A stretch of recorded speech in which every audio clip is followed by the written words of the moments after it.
नमस्कार दोस्तों, क्राइम खुलासा न्यूज में आपका बहुत बहुत स्वागत है। दोस्तों, क्राइम खुलासा न्यूज के साथ मैं हूं संध्या तिवारी। चलिए रुक करते हैं नई खबरों के साथ।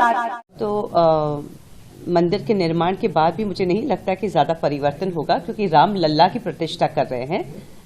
साक्षात जो मर्यादा पुरुषोत्तम राम की प्रतिष्ठा वहां पे नहीं लगा रहे हैं। तो हिंदुस्तान के लोगों ने, भारत के लोगों ने बहुत प्यार दिया है हम सभी को, रामायण के सभी किरदारों को, और मुझे लगता है ये वो कंटिन्यू करते ही रहेंगे और ऐसा प्यार हमें मिलता ही रहेगा। हमारे राम आए हैं सॉन्ग आ रहा है, 22 को रिलीज होगा, उसके लिए क्या कुछ कहेंगे? मैं उनको मेरी शुभकामना है। अभिषेक जी को, बहुत अच्छे प्रोड्यूसर हैं, बहुत अच्छे कम समय में हम सबको एज एक्टर्स इस सॉन्ग के लिए उन्होंने लॉक किया एंड बहुत हंसी खुशी से हम लोग ने ये गाना किया। ये गाना हमने 2 दिन में शूट किया। रात को शायद 3 बजे हमने पैकअप किया। हम लोग हनुमानगढ़ी, लता मंगेशकर चौक, और पहले दिन तो हम गुप्तार घाट पे थे। बहुत अच्छे तरीके से लोकेशन उन्होंने सिलेक्ट किए हैं और ऑल्सो बहुत अच्छे एपिसोड्स उन्होंने लिए हैं। शबरी का लिया है, हनुमान जी का एंट्री ली है, तो बहुत सुंदर तरीके से पूरी रामायण वो दर्शा रहे हैं वो 1.5 मिनट के गाने में। So we are very happy, I am very happy कि मैं उनके साथ मैं एसोसिएट कर रही हूँ। ये मेरा तीसरा गाना है, मेरे घर आए राम। ये है हमारे घर आए राम, लेकिन ये मेरे लिए ये तीसरा गाना है और मेरे 2 गाने तो बहुत सुपर हिट हुए हैं एंड मुझे पूरा कॉन्फिडेंस है कि ये वाला गाना उसको भी सरपास कर जाएगा। बताइए क्या प्राण प्रतिष्ठा समारोह का 22 तारीख का दुनिया पर क्या असर पड़ने जा रहा है, आपको क्या अनुभव है? प्राण प्रतिष्ठा श्री राम मंदिर में हो रही है और मेरा जो अपना ख्याल है वो ये है कि ये जो राम मंदिर है ये हमारा राष्ट्र मंदिर साबित होगा पूरे विश्व में। वो संस्कृति जो पीछे थोड़े कुछ वर्षों में थोड़ी धूमिल हो गई थी, वो फिर से एक संदेश जाएगा। पूरे जो हमारी विरासत है ये संस्कृति, ये पूरे विश्व को पता लगेगी। ये मंदिर हमारा प्रेरणा स्रोत होगा विश्व के लिए। हमारी अपनी आस्था का केंद्र तो है ही, हमारा ये गौरव होगा, हमारी पहचान बनेगी इससे विश्व में। और जो हमारे मॉरल्स हैं जो सभी को अपनाने चाहिए, वो इससे सबको मिलेंगे। आज इतने लोग जो हम लोग हैं, जो सनातन धर्म को मानने वाले लोग हैं, भारतीय लोग हैं, वो तो मंदिर में उस दिन दर्शन करना चाह ही रहे हैं, लेकिन पूरा विश्व ये देख रहा है कि ये क्या हो रहा है और वो पूरा विश्व उस दिन यहाँ आना चाहता है ये जानने के लिए कि ये जो हम सुन रहे हैं क्या ये संभव है ऐसा होना। आज जो ऊर्जा है, एक इतनी पॉजिटिव ऊर्जा है हम सब के बीच में, वही शायद विश्व के और देशों को भी लुभा रही है यहाँ आने के लिए कि हम देखें। तो राम मंदिर जो है वो पूरे विश्व के लिए एक प्रेरणा स्रोत बनेगा। अच्छा, क्या आप चाहते हैं कि काशी और मथुरा का भी विवाद इसी तरह सुलझे? या देखिए, वो विवाद जो है वो थोड़ा सा उसे हम बाद में बात करें। अगर आज जो यहाँ रेलेवेंसी है, नहीं, आज जो यहाँ वो हर चीज का एक अपना समय होता है, अपने समय पर वो होती है चीज। जरूर हम कर्म करते हैं, प्रयत्न करते हैं, पर समय हर चीज का आता है ना। तो आपने भगवान कृष्ण, भगवान राम के पात्र को जिया है जी, और अब उसी भगवान राम के प्राण प्रतिष्ठा में आप शामिल होने जा रहे हैं। क्या आपने कोई सोचा था कि ऐसा दिन आएगा? मंदिर बनेगा ये तो जरूर पता था, बिल्कुल है ना, ये विश्वास था पूरा। प्राण प्रतिष्ठा इस तरह से होगी, इतना बड़ा इवेंट होगा ये, इसका अंदाजा नहीं था, लेट मी टेल यू, क्योंकि मेरे अपने जीवन की ये सबसे बड़ी घटना है। तो ये इस तरह से होगी, इतना ऊर्जा होगी इसमें, पूरा देश राममय हो जाएगा, पूरा विश्व जहां जहां भी राम को मानने वाले लोग हैं, इसकी कल्पना नहीं थी।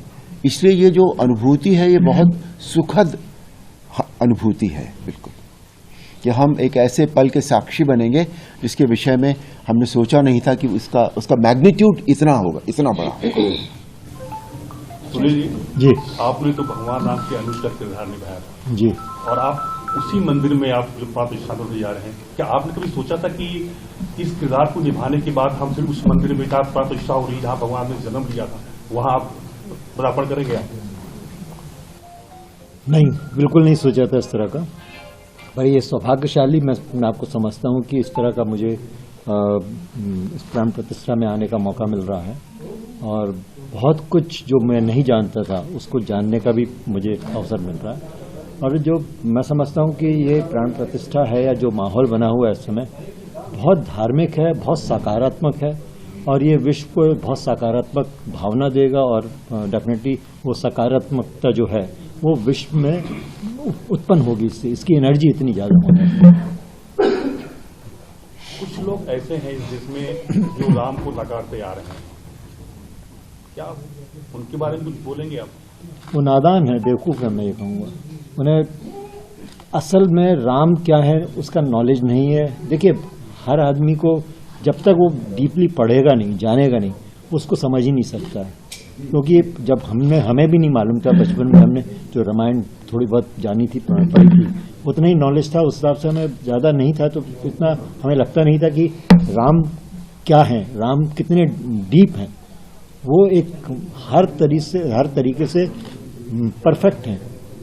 मर्यादा पुरुषोत्तम जब उनको एक उपाधि दी गई है, क्या कहा जाता है उनको, तो इसका मतलब है कि हर तरीके की मर्यादाओं का वो को निभाते हैं। और रामायण हमें ये सिखाती भी है कि हमें मर्यादा में कैसे रहना चाहिए। और ये शिक्षा उन्हें नहीं मालूम है, ये इसका नॉलेज नहीं है, इसलिए वो उस तरह की बेवकूफ़ी कर रहे हैं।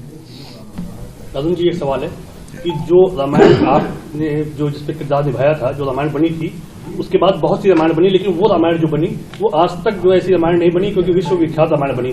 क्या आपको लगता है कि ऐसी और भी रामायण बननी चाहिए उस तरीके की, जिसको कि लोग मतलब पूरा विश्व फिर से पसंद करें? जो अभी रामायण, जिस रामायण की आप बात करें, जो रामायण हमने की थी वो बहुत पसंद की गई, उसमें कोई कमी थी? नहीं। उस तरह की तो फिर आप क्यों चाहते? उस तरह की से मतलब नहीं है। ये एक चीज यहाँ रखी हुई है तो अपने आप में पूरी है ना। कोई जरूरी नहीं है कि दूसरी चीज तब लाई जाती है जब या तो उससे अच्छी बने या उससे कम बने।